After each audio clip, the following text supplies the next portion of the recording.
Good morning everyone, welcome to my channel. So it's Friday and it's time to work on the Just Because quilt. So before I start doing a few little things on here, I just wanted to bring you up to speed of where I'm at. I have completely stitched down all of the pieces that we placed in position last week. And remember, I have a batting between my two layers. My first layer is fabrics, a tribute to a designer, Roxy Creations, Rachel, and some of the vintage pieces that I've picked up in packs from her. And oh gosh, there's going to be even vintage pieces that I've picked up from other folks' packs, but it's very much a tribute to classic, beautiful fabrics collaged together in the design style that Rachel does with her printed panels. Now, what I wanted to go through with you, now on the other side, I've got the start of a flower sack. I'm still considering using Tim Holtz, but at this stage, this flower sack is taking up so much space on my first panel that I haven't really had to bring Tim Holtz in. Doesn't mean there might not be some patches come through, but we'll get to that. My bottom edge, I have one piece already that's flipping over from the front, which is great. I need to find some fabrics to come along here. Maybe that's where Tim Holtz comes in. Who knows? Now, what I will point out is when I started, this was the first spot that I stitched. And my rows of running stitch were really quite close together, probably just under 1/4 of an inch. But as Fudgy's just jumped up. Fudge, please. Don't cause trouble. Don't knock anything. Just stand real still. But as I relaxed into stitching my panel, I noticed that my lines got a fraction bigger and they were just over 1/4 of an inch, and I'm okay with that. I think what I'm noticing is depending on your mood, depends on how you stitch. So as the day went on and I relaxed, I got a lot wider and looser, and yeah, it's quite an interesting exercise. The other thing I did do is I timed myself in stitching this. I'm just going to pick up Fudge, because he's looking like he might want to launch off, and it's way too high for a pussycat of his senior years to jump from. What was I going to say? Good one, Fudge. I timed myself because I've been a little bit concerned that there's just too much work to do within a month, not only for you guys, but even for myself. But I was pleasantly surprised. I sat down after I pieced this together with you guys and I started doing the running stitch. I had a whole day free and it took me in total 9 hours and 50 minutes, 9 hours and 15 minutes. So, and in that time I had stopped for breakfast, stopped for lunch, stopped for dinner, and I did 2 loads of washing.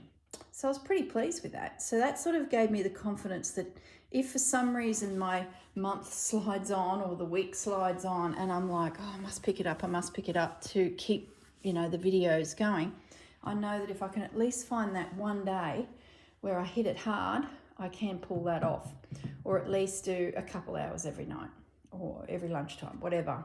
So I feel more happier that what I'm asking you all to do is not going to be severely overwhelming if you just keep nibbling at it, which a lot of you I think are finding, because I'm seeing stitched panels within a matter of days popping up on our Facebook group. Susanna and Tia and I have a joint Facebook group, Stitched Vintage Treasures. So I was like, oh, good. Yeah, I was a little bit concerned about that. Now, a couple things that I did, which I don't think I spoke about in that last video. See this piece here?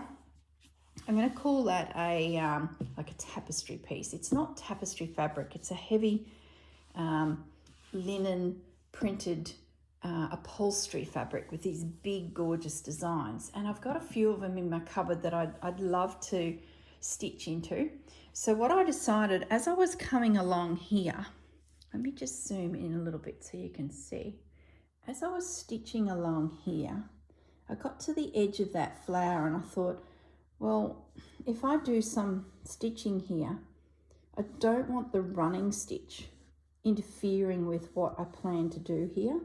So when I got to that edge, this might be something you guys want to consider if you want to add a patch of fabric. It may already be within your design, but you can also add it at a later date once you've got your background done.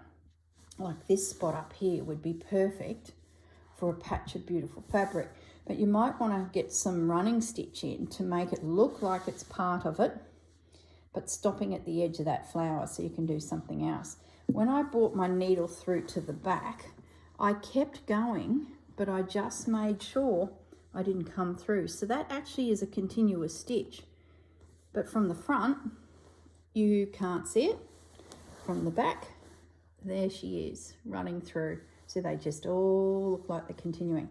Now that's the beauty of using this wadding in between the two layers.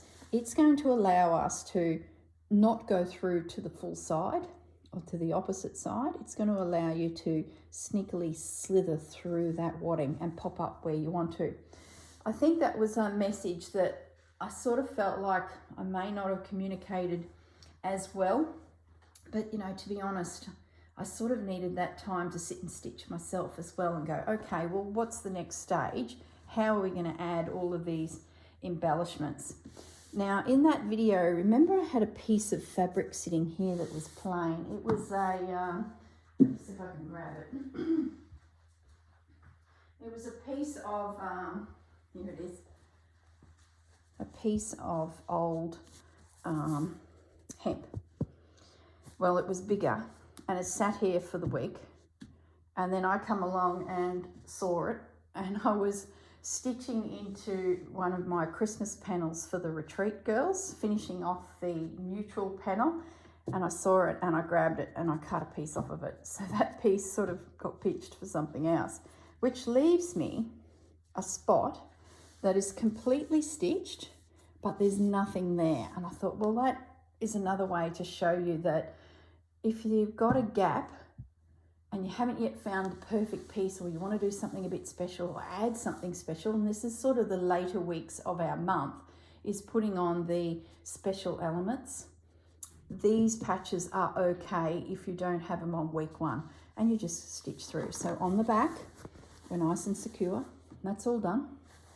But on the front, we can play. So that's what I want to do today. I want to solve this here, and I've got a couple other things to show you as well. So let me zoom out. Now, I'm not going to put this plain piece in. I don't think I want plain spots to do embroidery on for me.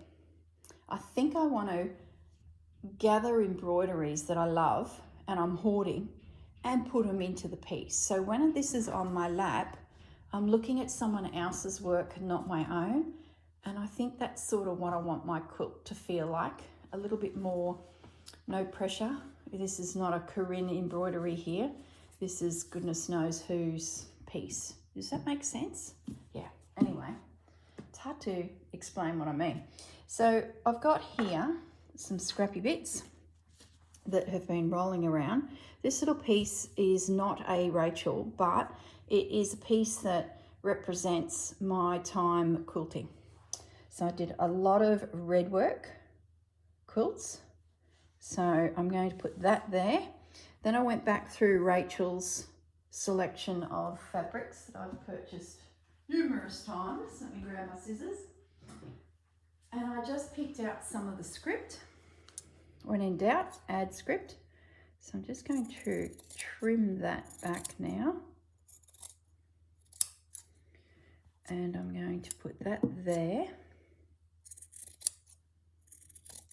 The other thing that I know I spoke a lot about in the previous videos, which I've definitely pulled away from, is invisible stitch. Guys, these are big panels. So I think invisible stitching things down is just too much work. And if anything's going to turn you off, you'll invisible stitch it, then have to come back and do all of your running stitches. And I think you might be over it. So the big tacking stitch I did in a different coloured thread, hands down, is the way to go. Because as I did that, and I say I stitched this here, then I come back and I did this piece, and then I did this one. The tacking stitch that was here, I just snipped it and pulled it out, and it worked really, really well. So going forward, I'm going to be using a completely different colour and doing my herringbone stitch on the piece, which I'll do on these as well. Now, this little guy, he fits nicely there. And I'm going to have that little overhang because that'll help when the next panel comes in to connect. So it won't hurt to utilise that. Let's just put that there. And this little guy, I've left that white edge on because I might as well use that to get me where I need to get. I did want to put some lace in here too. Got a little bit of wadding showing here, and I'm okay with that because the lace is there. I might actually lift him and let the lace catch a little bit of wadding. Then I can lift him a little bit. So then I do need to trim that. So this is just all about patching in some gaps once you've done your first wave of stitching. Now you might be able to capture, what am I trying to say? You might capture your whole surface in the first wave, great, and maybe next time I will too, but I just had this funny area here. I think it's because none of the pieces really lined up and the video had gone so long. I was like, well, I'll probably do something there anyway, so I wasn't too worried about it. And then when I was doing the stitching and realised that, oh, you know, I'm going to embellish that. Do I want running stitch through my flower? No. How do we get around that? We scoot under it, but continue on. So that's sort of where I guess I'm at with my panel. Maybe next time it'll be all done in one move, but it doesn't matter. I think I do want that down there. Just bear with me, guys, as I fiddle around. I love that, and I don't really want to cover it.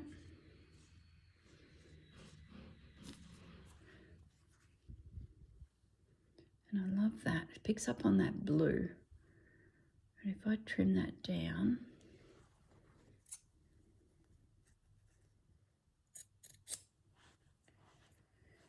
so my treasures that I'll sprinkle over the quilt are going to be morsels of antique lace, embroideries that others have done. I've made a decision on that. And I know I want that bunny somewhere, the needle turned bunny I did on my bunny panel.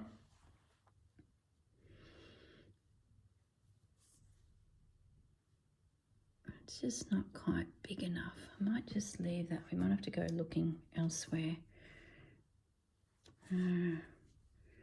That.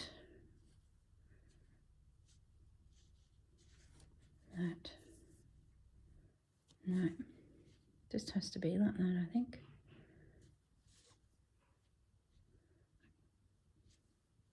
Yeah, that's better. That's what we're going to do. Gosh, I'm fiddling too much. We'll let that lace go further a foot, so it too goes on to the next panel. But we only want to stitch. Now, when I do my running stitch and my stitching down to this lace, of course I don't want to go through to the other side because the other side's finished. There's no going there anymore with anything. It has to be running stitch that doesn't come through. the wadding will allow us to do that. So I'm just going to pin that for a moment. Yeah, that's beautiful. I keep chopping into this little piece of lace and it is slowly disappearing into heaps of projects, and I just felt like it needed to go there. So I've got a little gap here too. That could be something one day. See how the image on Rachel's panel is here?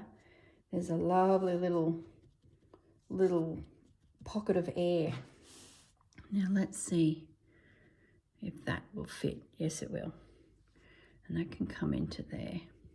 Now, as for the stitch that these pieces are going to be, it can be running stitch so that it becomes part of the background look, and at a glance no one will ever notice that this piece arrived late. It could be just stitched around the outer perimeter. I don't think I'll do any of that. It could be needle turned applique, but I've trimmed this back so I don't have the option of turning that under to, you know, make it look like that. So in this scenario, it will be running stitch and it'll just blend with the background. And this will be just stitched on all the way around the edge, right through the center, so that it just doesn't catch in any way. I think I'm happy with that. It's good because I got some really big chunky pieces and then a little bit of area where there's just a little bit more detail going on. So what I'm going to do now is my herringbone stitch. So I've grabbed my blue cotton.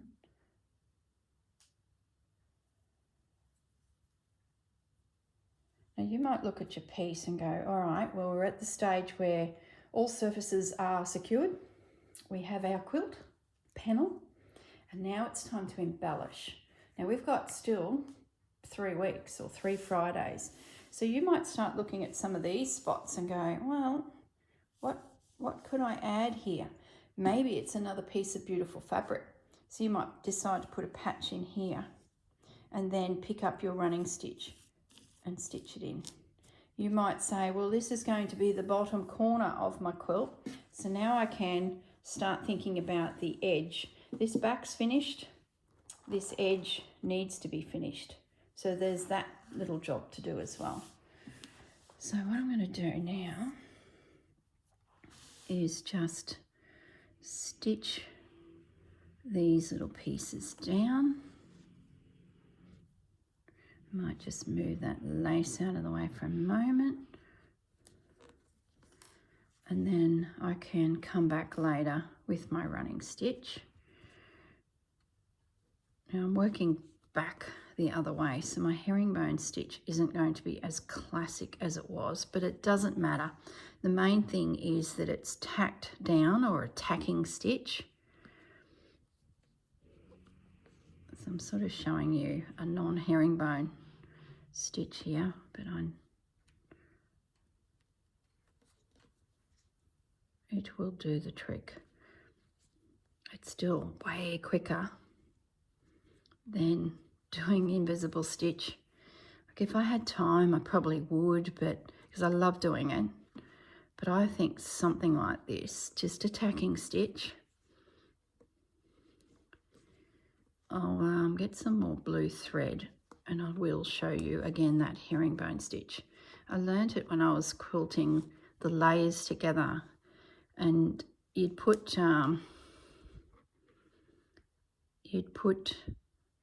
safety pins everywhere. I'm going to trim that off because that'll hold. It's just to hold those little pieces. You put your safety pins everywhere, bringing all your layers of your quilt together, your top and your back and your wadding, or your batting. And then this herringbone stitch was used to secure it. And I'll just quickly show you that again, because I know quite a few of you were like, oh my goodness, I've been quilting for many years and had never seen that. I love how we learn something all the time, especially when you do something continuously and then you see something, you go, oh my goodness, that's just saved a heap of time. So what I'll do is I'm going to herringbone stitch this so that you know exactly what I meant. And because I'm working from my left to my right, it works really well. But if you're left-handed, you might be able to do it the other way. Didn't work for me there. So I'm going to come up through. Let's do that again. My knot's barely. Oh, now I've got a knot in it. Seriously. It's really old thread. So it sort of gets a little bit fibrous pretty quick. It's perfect for this task. Nice big knot. So I come across at an angle. It's like an X. Pick up another piece of fabric. So I've gone from my right to my left. Then I come back down to here. So I've made that X and I do it again. And I come up here and I do it again. So if you still haven't started your quilt and you've got all your pieces laid out, this is how you tack it all together and it will not come apart easily. And it saves you using pins. Let's just trim that off. Okay, herringbone stitch. And on the back, that's what it looks like. So then you can go your hardest, stitch away, do as whatever you want. And when you're finished, you just come back through and pull it out. Now give yourself big, long pieces of thread so that you can start here and away you go. And then you can jump up a bit and do a funny little stitch back. If you can do your reverse herringbone, go for it. But just, that's fine. That's all you need, guys. Don't overthink it. Either way, it'll take you 10 minutes to do it versus probably 5 hours of invisible stitch. So I'm just going to thread up again because I want to stitch this little bit down. Then I can get rid of all those pins. So what other questions did I get in the comments that, a couple of you said, aren't you using Tim Holtz? Well, I still am, but I'm just giving myself time to see how the quilt evolves. It's all well and good having these grand ideas on day one, but sometimes when you're sitting looking at your work, you go, no, I need to use purple, not blue. You know what I mean? That's the thing I like about hand sewing, is it gives your brain time to have a good look at your piece and see if there's other opportunities, or just time to think about what's in your stash. Like when I walked past my pile of Tim Holtz fabrics, I've looked at it a couple times and I thought, you know, does it really suit the project?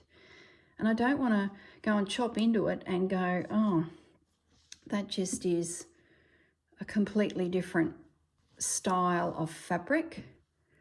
So yeah, just something for you to consider too. If your original plan is looking like it's just not going to work, so I need something through here too, a little lace or something. That's okay. Doesn't matter. I'd rather you leave something off your quilt than look at it for the next 10 years going, you know what? It's just not suitable. And I think what's done it for me is, see, now that's tacked, that's not going anywhere. And I can remove my pins. So let's have a little look through here. What can I get? I'll leave that lace pinned because I'll just stitch that straight on. You could tack it on, but those couple pins aren't gonna be too treacherous for me. But then again, you never know. Okay, I might grab I was thinking lace, but you know what? I'm gonna leave that. I know I want something there, but until I work this flower, I don't know what I want there. If I was to pick a lace and it just overpowered that, maybe there's just a strip of fabric comes through here. I think I'm going to, yeah, walk away from that. So where am I at? I will running stitch through that, not bringing my stitches through the back because the back's done. If I do that, well, then I'll start having these weird little areas stitched. So we're going to be sneaky and sneak through there. That fixes that. Now the other thing I wanted to have a look at is, see this spot up here? It's a definite for something. And that's where I started looking at these pieces. This is classic Rachel too, because I'd never really noticed these around in my travels. There's not a lot around me here, but every so often these gorgeous appliqued flowers were popping up on Rachel's journal covers, and since then it's been on my radar, and I've slowly gathered bits and pieces, and I have a small collection. And I thought, well, being this is all about Rachel and this is a classic Rachel element, I thought that I could put this little guy here. Got a couple options. I could fussy cut him out and then I wouldn't lose so much fabric, or needle turn applique. Now I've been banging on about needle turn applique. For the newbies, that's when you turn over the raw edges, give it a little iron, and then pin it into position. I think it's perfect there. I like the size of it too. It's nice and grand. That little edge, and I keep talking about that bunny rabbit. When I go to stitch it, I'll make sure that that tucks under, but just to make sure you know that it's going to be under, because I press this. This little fellow is going to go right here. Like, these quilts are going to literally evolve in front of your eyes. Things that you like, gee, I like that, but boy, doesn't that add another element. This is the 3 weeks of the month that you go find treasures and sprinkle them on your quilt. Now, it might be hexagons, it might be yo-yos, it might be a piece like this, it might be the rabbit. I'm going to go grab that rabbit, because you're probably thinking, what is this bloomin' rabbit she's talking about? He's not going on this panel. He just isn't quite right for it, but he'll turn up. He was just so much fun to do that I think I need a rabbit. Don't know if that ties too much to Rachel at all, but I need a rabbit. So what I will do with this little piece is very carefully stitch around that outer edge, catching the fold to the surface, and remembering not coming through, because it's all about embellishments now for the top of your quilt, those special bits. This also made me realise, well, I need to think about stripes, because stripes are good to have peeking out, and it gives you an opportunity to lay something else. And you might have a piece of fabric where there's a bit of an area of it that's what I'd call a dead spot. There's nothing really happening here.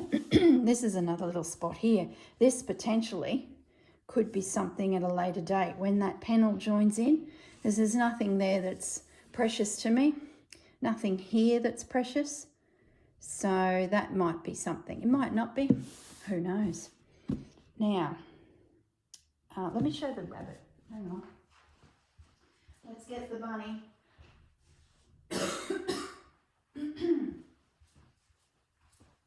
All right, this is the bunny I'm talking about. That guy. He's all different elements, needle turned into position and then embellished. Now, he's actually a pattern that I purchased to make a 3-dimensional rabbit that had like a decorative pole into his tummy, and he sat like he's running through like a little statue. I'll find that pattern. I should have grabbed it. I didn't think Bunny was going to make an appearance today. And you can see the pattern. Let me grab it. I'll just pause the video. I can't seem to locate it. It's somewhere in here, and I thought, oh, I'll just put a link in the description, and also link this series, so you'll see Bunny get created there. Gives you something to sort of think about. Okay, what else did I want to go through with you? So this panel is a little bit in the style of the one below too, because there's patches that I've done decorative stitching on. There's needle turn applique with the flowers. So, you know, possibilities that some more of this style of work. There's a yo-yo in the center. That's a hexagon that's been reversed. There's an opportunity that some of these techniques could drift through your panel too. And then just straight embroidery. That's where that patch that I could have put on could have been. But at this stage, I don't want to do that. No, it's about everyone else's work, not my own. I'm just gathering it all together. Okay, now what I might do next is find some pieces that can finish this edge. So let's have a little look. We won't use Rachel's fabrics. We might have a little look at Tim Holtz. Let's see if that gets us. So I might turn it over. The other thing I want to do on this side is put some fussy cut out embroidery from others. I'm thinking that might, just to have some random flowers drift through the back, I think it'd look really cool. Now, do such big images. See what I mean by this just doesn't quite, maybe, I don't know. Is that cow parsley? It's like everyone's doing cow parsley at the moment. That little bird's not bad. Fudgy. Don't mind that. That there. And if that went to the other side, then the writing would be upside down. So that's not going to work. It's very geographical. So I don't mind that. See, something like that could be fussy cut out and added to your piece. Oh my goodness, the possibilities.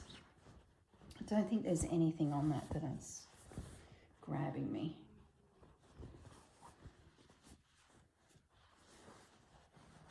But there's no rush. There's no rush. I don't have to make these decisions today because that's the fun of it. Here's some, I've got workmen here too, so you can probably hear. I don't mind those colour tones. It picks up on the blues and the reds. But it's font, text. That's not a bad little corner. Shame the fabric wasn't, you see what I mean? Shame that couldn't have been caught there. And then that, if there was a bit extra fabric, that could have come across the back here. But if I do it this way, once again, excuse me guys. See, that in itself just makes a great patch, but it's just not right to be an edge patch. Yeah. Text is tricky. Text is tricky. What about this piece? See, that feels like where I'm going. Like, isn't that gorgeous? Okay, I'm liking this one. Let's go back. Let's have a little look at this panel. Don't have much of it. So it's still got text, but I really like that. I'm going to take that out, and I think when that goes around, I'm okay with it. All right, oh my goodness, all that effort. We found a patch. I'm going to snip this out. My first piece of Tim Holtz. Talk about hoarding. We did it. We did it, and I really like it. There's a real feminine feel to this quilt. So I think when I look at my Tim Holtz fabrics, I'm going to be drawn to the feminine side of his design. Some of them are very masculine. I don't own a lot of his fabrics, but I don't want to feel like the quilt is competing with the other side. Does that make sense? And I think that's what's balking me when it comes to, you know, putting down some fabrics on this side. But I feel good about this. I love how there's those little words in there. Now I'm going to herringbone stitch this little guy on, so he's not going anywhere. I will do running stitch again like that, and where I bump into the other side I will not come through with my needle, but where I get down to where I can see this wadding, I will come through with my needle. So just a case of taking your time. I'd use a fine sharp needle for it. This one's a bit of a big needle, but I would probably, he's on the table behind me, Fudgy. I would drop down to a fine needle so that I could slither through without any worry of pushing. Oh yeah, love it. So I'll just grab some more blue thread. I'm keeping one eye on the cat too because he's, hang on, Fudgy, don't go.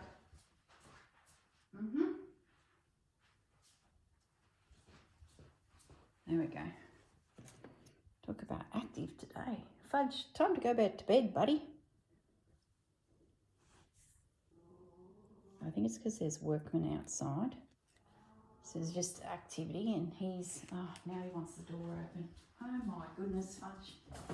We're trying to quilt here, son. All right, so this now is coming up and over. We've formed an edge for my quilt. A little bit more tacking stitch. Look at that knot. Isn't that a beauty? What a mess. Doesn't matter. By the time I stitch all this down. So I've got confidence that I can do exactly what I've just done across here. Just finding fabrics that suit. Okay, so I've made a decision about Tim Holtz. He's definitely going to be around, but I need to pick things that are probably a little bit more feminine than some of those bold prints. So I'm also next week going to have a little rummage through my embroideries and see if I can find a few pieces that might complement it, in addition to these types of things. Gosh, I feel like I'm making some decisions. Isn't that great? It's good once you get this herringbone stitched down, because then you can move to your favourite chair and pick it up as you desire. So we'll leave that there like that. That's secure. We have now a binding there. I'd probably, when I stitch this down, I'll leave that edge. No, it can go down because we're finished here, Corinne. Yeah, that's just going to be stitched down, forever done. Great. Now, what are we going to put here? It has to be a piece that doesn't chew too much into those roses. So let's go back to Mr. Tim Holtz. Got this fabric. It's got a lot of, bit of a fan of this. I don't really want the ladies, I don't think, but I do like how he does that type of work. I'll go to the top of the fabric. See this piece here? It's a bit too matchy-matchy, isn't it? Because that could go there. It gets me right to the end. I do like it, but I know it's matchy-matchy, but I do like it. If that just tucked in there, and then it folds over to catch the back, that'd be the edge. And if I trimmed it, now I'm just going to do it. It just works for me. It's that got to have it a bit blended routine that comes out of my head. And I think I will cut to that edge. Now you could tear it, but I don't know, I'm being precious. So I'm going to cut it out.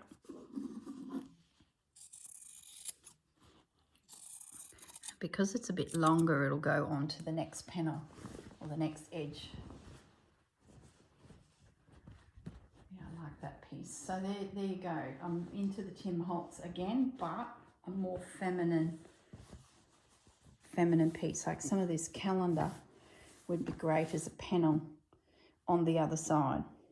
But who knows? Okay. So do we put him that way? That way. I think we might go that way. I like that there. So let's just pin it this side. We can come down a little bit, can't we? No use wasting all that beautiful Rachel design. I love that letter A 2167 there, that bit of text. And I love how this is now picking up on the next piece. Now I can feel my wadding, my batting is here. So I do not want to stitch past that point. So we're going to have a little flappy bit. I'm going to put the pin that way to say, stop, Corinne, do not stitch. Now I'm hoping when I flip this over, it looks super cool. So let's have a look. It's like a surprise, isn't it? Yeah, that's good. That's great. Nice little edge. Beaut. So I'll just pin it, but once again I would herringbone stitch that down. But you know, if you're only doing a little patch like this, you might go, well, pins aren't going to bother me. I think I can work around not having to even do a tacking stitch, but depends. You might not want pins over near your couch, which is probably a smart thing. There's the edge. You can see where I stopped all that running stitch. So I will be stopping my stitching there, because who knows, I might want to tuck under. I might end up stitching that down. It really depends. That's another day. Let's get some herringbone stitch done. Need a nice big piece of cotton. I'm using all these little scrappy bits. So that's my plan this week, is to continue patching.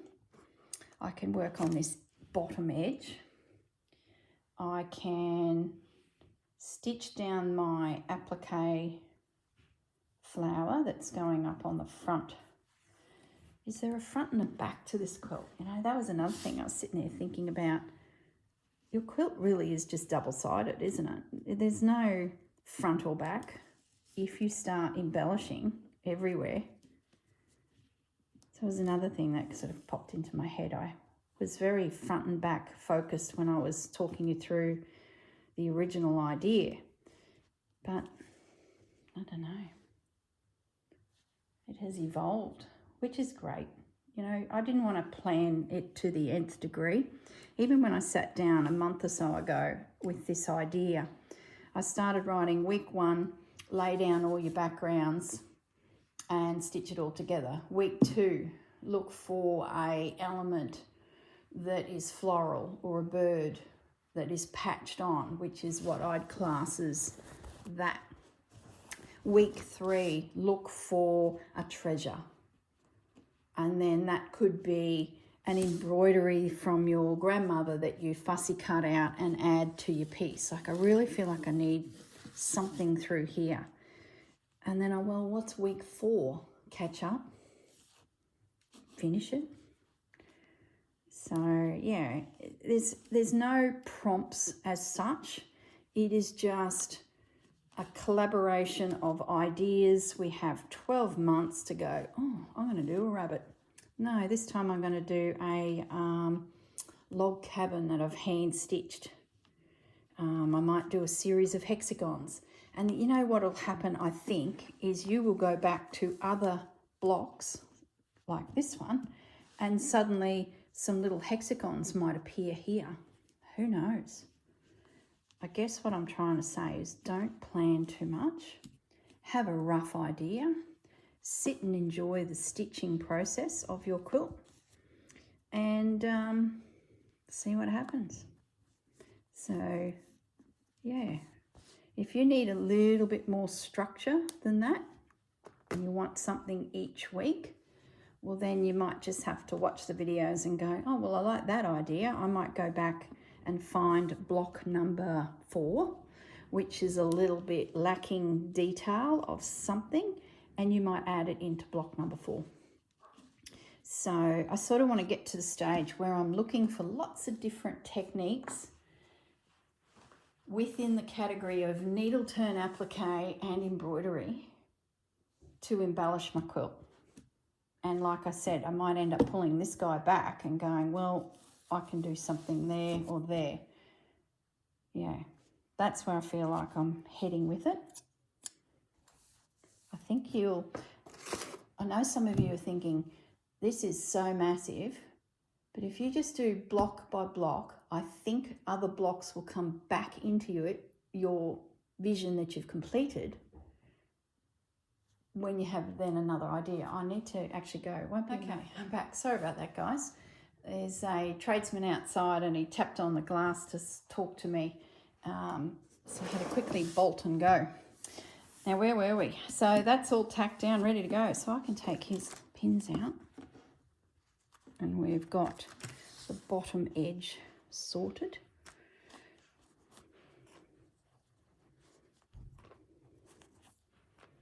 That's great. All right. Flip it over. Okay, so we've got that sorted. We've got the first of our treasures starting to make an appearance. Now the flower. What I'm thinking with the flower is using some thread. Now I don't want to flower paint it. That's the first thing I'm going to put out there. That is just lots of stitches that have the risk of coming through. So let's just not go there. Let's not put pressure on ourselves. But what I was thinking is doing a outline, just a little running stitch outline. Either the blue, because it's the background, and that would make the rose pop, or grabbing a fawny colour and stitching the petals. That is what I'm thinking about next. But not this video. We'll do that next week. I'm still thinking about it. I know I don't want to thread paint it densely. I just want it to be light. So if you've got a panel that you're thinking, that's not a bad idea for a bit of a dead spot, or a spot that you like, thinking, oh, well, I could do that there. Have a look for an upholstery fabric, or even a fabric that just has a beautiful flower on it. Like, it's not going to be densely stitched, so you would get away with a patchwork fabric as well. Is there anything in the Tim Holtz? You see, things like that would be great. Cut out a piece like that, add it to your quilt. You might do the running stitch up to the edge of it, and then you're ready to embellish your flower. That's next week. And even then, you can have a look at the prints that are already on there and go, well, maybe I do embellish that. The fact that there's running stitch through there might mean you need to do a little bit more stitching than you'd planned. Something to consider. Okay, the next thing I wanted to show you is I managed to purchase some more flour sacks. I found a lady in Brisbane that was selling 4 of them, and then I think I mentioned that the dingo flour sack. So I just want to show you those, which then led to another idea. So that's one of them. Let me zoom up a little bit. That's one of them. A lot smaller, but I don't mind that because that's that big patch, little patch scenario. So these will be on future blocks. I just saw them and I thought, you know, I could use those. That little guy, it's the same as that. This one here was great value. Look at the Uncle Toby's Oats, very faded. I've washed them since and they didn't lose a lot of their ink. They just were faded before I even got them. I love this Uncle Toby's Oats to make you pretty. Oh my goodness. And there's the little girl fussing the guy. That's on their box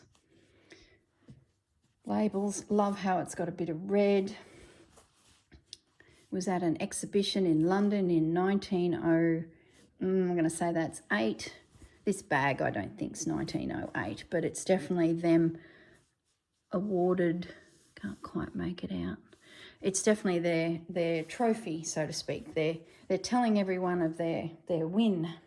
And look, gold medals awarded. Factory. So I got those 3 from one lady, and then this is the dingo one. Let me just open it up. Just love it. It's huge. Look at this. Look at that. I love it. Plus it brings in another font colour, the charcoal, which then maybe things like this might work in the Tim Holtz fabrics.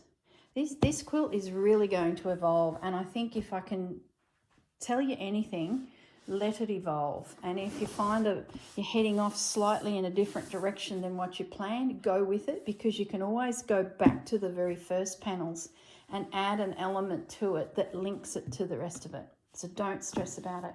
Then I found this. Now it's been rolling around in my collection, and I'm going to use it on one of my panels as it is.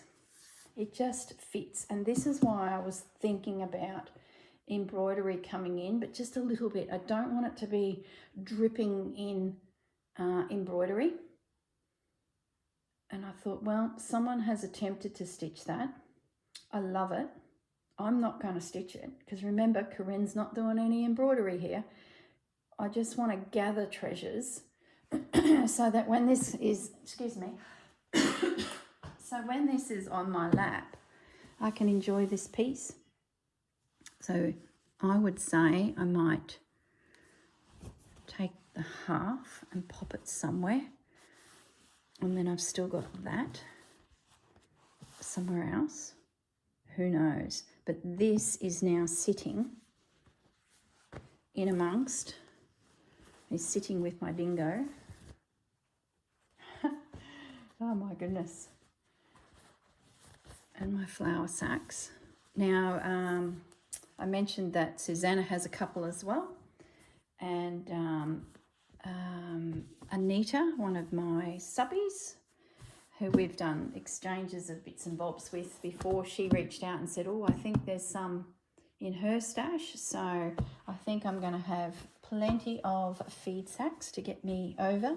And if I can work in elements like that and then peruse the feminine Tim Holtz pieces that complement, I think I'm going to be okay. So what I've got now is I went through my cupboard and pulled out a basket, this one here, and so I can't see that going in. Just doesn't, maybe, I don't know,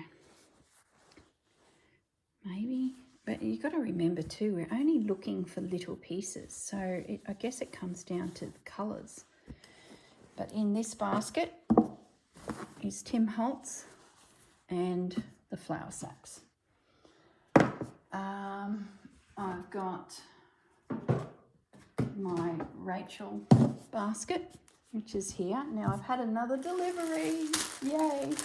This will be my last delivery because I think I've got plenty now. I just felt like I was a little shy on the quantity I need.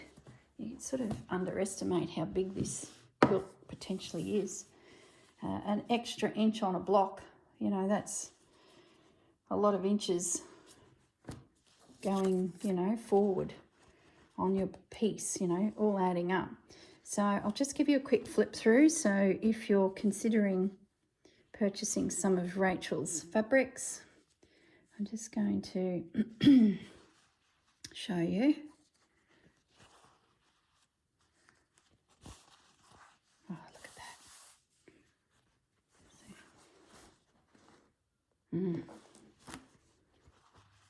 That has to be an in.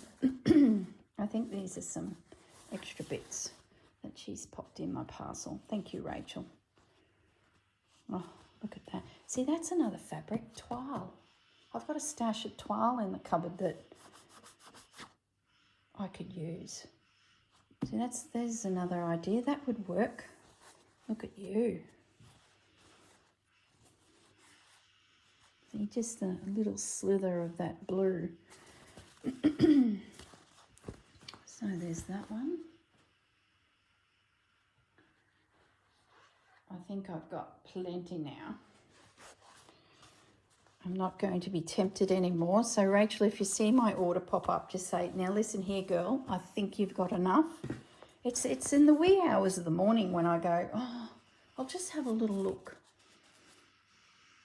You've got to send me a message, Rachel, and say, no, you've got enough.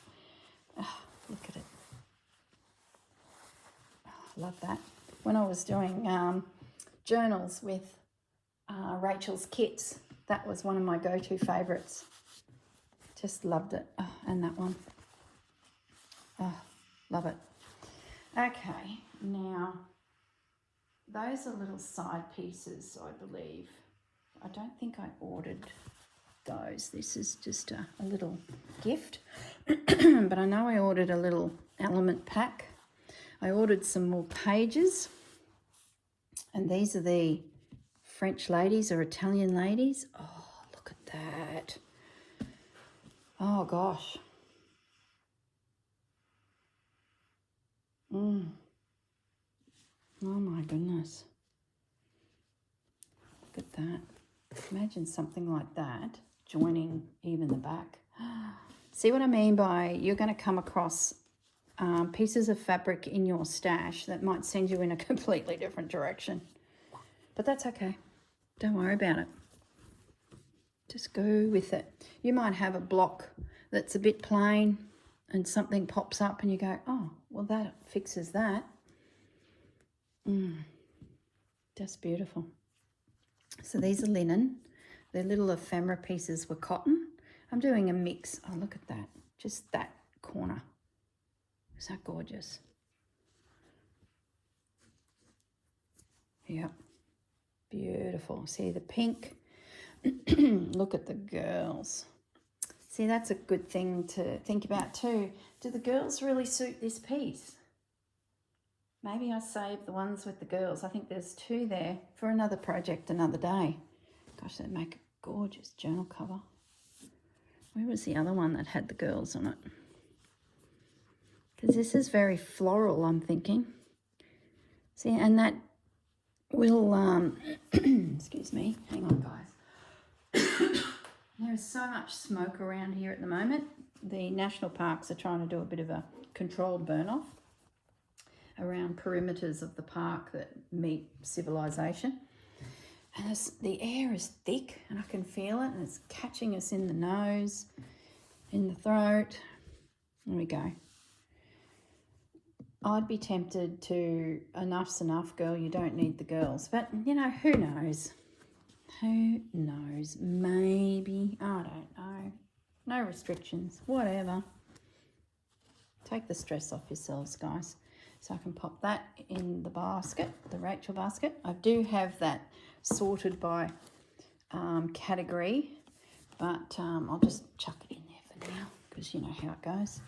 Now this piece, this is why I went back. This was out of stock. And I thought, gee, when that pops back, I so have to have it. Look at that. Oh my goodness. Look at that. Look at that. Oh. Wow, wow, wow. Can she cut into it? Oh my goodness. Look at that. That was another favourite of my papers when I was journaling. This is so cool to be able to have these. There's another favourite. I had always used it in the blue and the grey. The journal makers amongst us using Rachel's papers will recognise so many of these. Oh, it's so beautiful.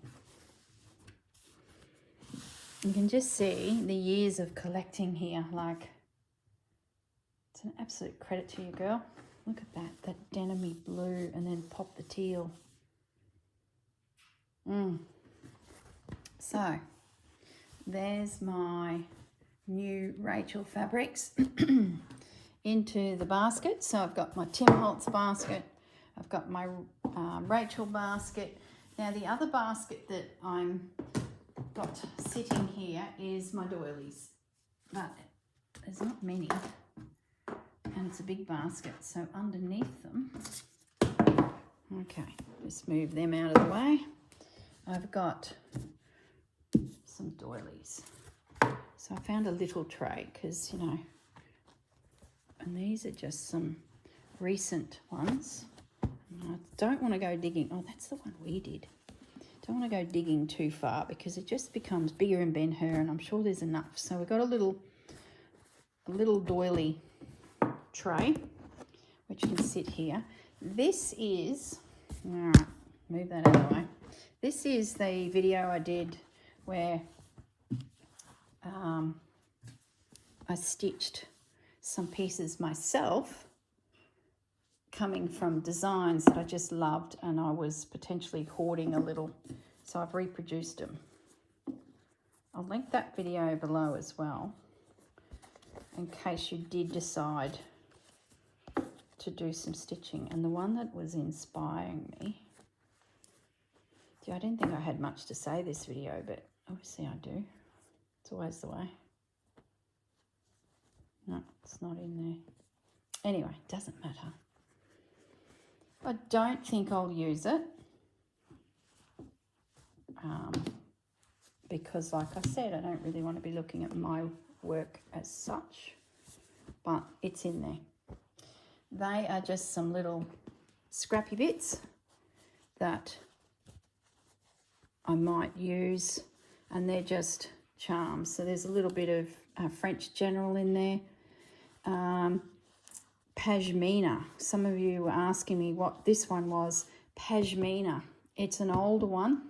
I think it's still around. And I got it from Purveyor of Textiles. So it was like in the second-hand world of fabrics. So Pashmina. This one here, I have no idea. I think I may have even got that from Susanna when I was down there with her at the beginning of the year. But, you know, some of these I may not have. I don't know. I can't remember. I think, yeah, see, these are just random. So I'm sorry I can't give you more information, but I'm just keeping this little stash nearby because it might be those little bits that we need. And I'm not digging out too much more other than, so I'm going to put that in there with the Tim Holtz and flour sacks. And of course, these are projects that I've done. So they're scraps from my projects. I have cut some more panels. That's the back piece of calico from that flour sack. So he's still hanging around. I don't think I'll need it, but he is hanging around. I've cut some more blocks ready.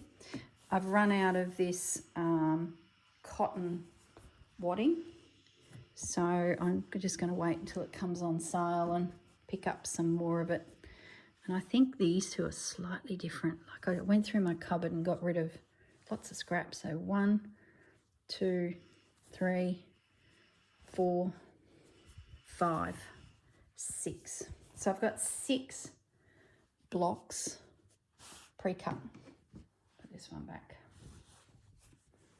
I'm going to put that piece of calico in the bottom. Like I said, I don't think I'll use it, but you never know. So that's as far as I've got prepping the project. So if you're wondering how I'm managing my elements, that's what I've come up with, because I have limited space. Like, I've got a pretty big craft room, but there's many projects going on here and I just don't want it to get out of control. So there's my wadding, my doilies, my Tim Holtz and my Rachel. So that's what I've done. 3 baskets. And I'm going to try and control myself so that I don't get too many more baskets and they're not overfloweth, and they can stack, and when it comes to doing something I can just dip in and go from there. The only other fabrics that I haven't yet pulled out to the project table are these guys. Now hold one moment.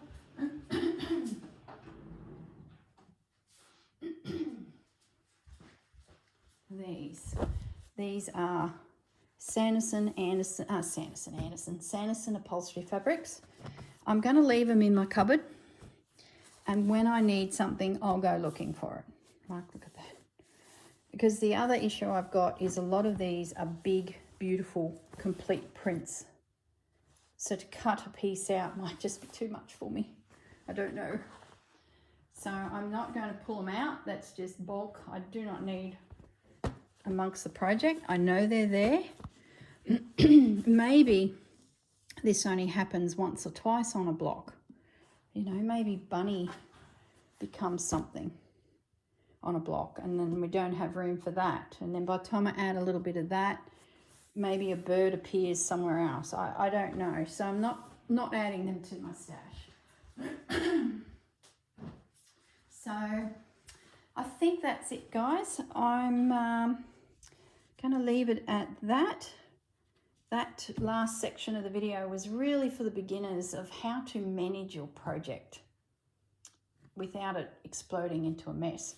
So here's my piece and there's my stash, and that's it. I think that's it. All right, guys, I'm going to leave it at that. I will catch you next Friday where we have a good think about that and what we're going to do, which then might solve that. And then over here, maybe we go looking through the doilies and see, like, I just feel like I need a swish of something through here. Not so much here because there's a panel coming in, but this is a corner. This is, you know, being finished.